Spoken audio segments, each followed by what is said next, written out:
جو ہی آپ دوسرے پارے سے 5ویں پارے کے بٹوین آئیں گے، درمیان میں آئیں گے، تو وہ 20 سے 12 لفظ رہ جائیں گے۔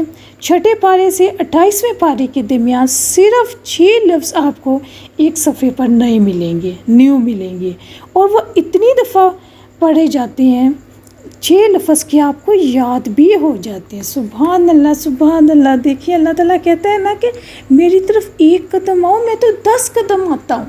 قرآن مجید تو اتنی آسان کتاب ہے، دنیا کی ہم ہزاروں کتابیں پڑھتے ہیں، اگر آپ اندازہ لگائیں 1 کلاس سے لے کے 12 کلاس تک، 14 تک یا 16 تک، کتنی بکس ہم ڈیفرنٹ ورائٹی میں پڑھتے ہیں، مختلف زبانوں میں بھی پڑھتے ہیں، عربک بھی پڑھ رہے ہیں، بعض سکولز میں لگی ہوتی ہے، انگلش بھی، اردو بھی، میتھس بھی، سائنس بھی، لیکن قرآن مجید کو ہم نے سمجھنے کی کوشش ہی نہیں کی۔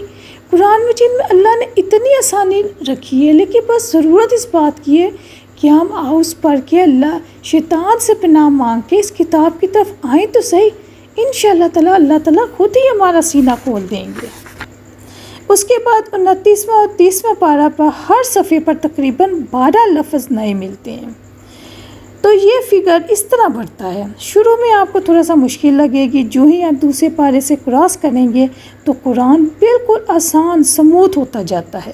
پھر آخری پاروں میں کچھ نئی چیزیں ہیں تو کچھ لفظ نئے نظر آتے ہیں۔ غیر محسوس طریقے سے اگر آپ دیکھیں گے کہ آپ کو سب کچھ آسان ہو رہا ہے۔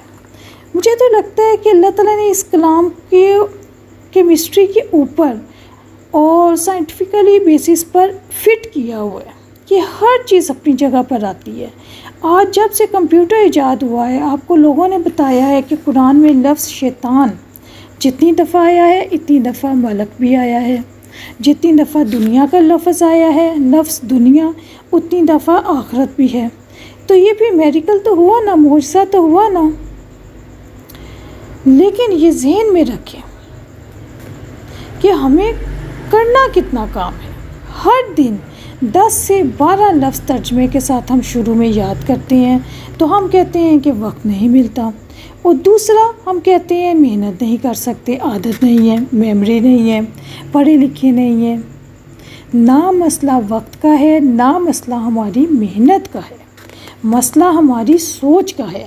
آپ میں سے کوئی اس کو مانے یا نہ مانے، لیکن آپ کو یہ ماننا پڑے گا کہ جو بات ہم سوچ لیتے ہیں ہم کر لیتے ہیں۔ Is it right?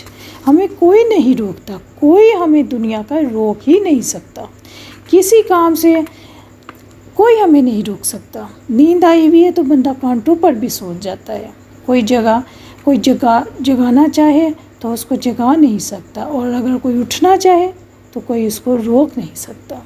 جو خود کرنا چاہتے ہیں آپ کرتے ہیں۔ اب آپ قرآن سیکھنا چاہتی ہیں تو سوچ بنا لیں، کل سے ہی آپ کا کام آسان ہو جائے گا۔ اللہ تعالیٰ ہمیں دین کی صحیح سمجھ عطا فرمائے۔ کل انشاءاللہ تعالیٰ ہم طاووس کو ڈیٹیل سے پڑھیں گے۔ السلام علیکم ورحمۃ اللہ وبرکاتہ۔ سبحانک اللہم و بحمدک، اشہد ان لا الہ الا انت، استغفرک و اتوب الیک۔